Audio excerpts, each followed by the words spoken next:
তো গাইস, আমের সিজন তো চলে গেছে আর এসে গেছে আনারসের সিজন। তো আজকে আমি বানিয়েছিলাম আনারসের জুস। তো কিভাবে বানালাম পুরোটা তোমাদের দেখাবো, সবটা প্রথম থেকে দেখতে থাকো।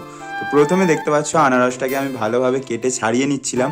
আর আনারস ছাড়ানো কিন্তু একটু মুশকিল আছে, তোমরা যারা যারা আনারস ছাড়াতে ভালো পারো আমাকে অবশ্যই কমেন্টে জানিও। তো এখানে দেখো আমি সুন্দরভাবে আনারসটাকে ছাড়িয়ে নিচ্ছি। আর ছাড়ানোর পরে এখানে দেখতে পাচ্ছ আনারসের যে গায়ে কাঁটা থাকে, তো সেইগুলোকে ভালোভাবে বাদ দিতে হয়। তো সেটাকে আমি বাদ দিয়েছি, কি সুন্দর ডিজাইন করে, দেখো দারুণ দেখতে লাগছে আনারসটাকে। তো তারপরে আমি পিস পিস করে কেটে নিচ্ছিলাম। আর এখানে আমি রেডি করে ফেলেছিলাম হচ্ছে আমাদের মিক্সিতে প্রথমে দেখতে পাচ্ছ এখানে আনারসগুলো দিয়ে দিলাম আমি। তারপরে পরিমাণ মতো চিনি, বেশ অনেকটাই চিনি লাগে, কারণ চিনি না দিলে বেশ ভালো খেতে হবে না। তো চিনির পরে একটু নুন দিয়ে দিয়েছিলাম সামান্য। আর এখানে আমার নুন আর চিনি দেওয়া হয়ে গেছে। আর শেষে দিয়েছিলাম একটুখানি পাতি লেবুর রস। তো পাতি লেবুর রসটা দিলে একটু সামান্য টক খেতে ভালো লাগে। তো এখানে সব কিছু দেওয়ার পর আমি মিক্সিটা অন করে নিচ্ছিলাম। আর ভালোভাবে মিক্সিতে একদম ভালো করে মিক্সি করে নিতে হবে।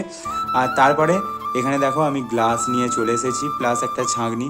তোমরা সুতির কাপড় হলে তাতে ঢেলেও ভালোভাবে ছেঁকে নিতে পারো। তো ছাঁকনিতে এখানে দেখো গাঢ় হয়েছিল, যার জন্য মিক্সিতে ছাঁকনিতে ভালোভাবে ছাঁকা যাচ্ছিল না। তো আমি চামচে করে একটু চেপে চেপে ঘুরিয়ে ঘুরিয়ে ছেঁকে নিচ্ছিলাম। তো যা হোক করে ছেঁকে নেওয়ার পর ভালো করে দেখতে পাচ্ছি এখানে আমি 1 গ্লাস আমার জন্য প্রথমে ছেঁকে নিয়েছি। তো এবার টেস্ট করার পালা। তো এখানে দেখো, তো টেস্ট করলাম, সত্যি বলতে দারুণ খেতে হয়েছে। তোমরাও এইভাবে বাড়িতে ট্রাই করে খেতে পারো, দারুণ লাগবে তোমাদের।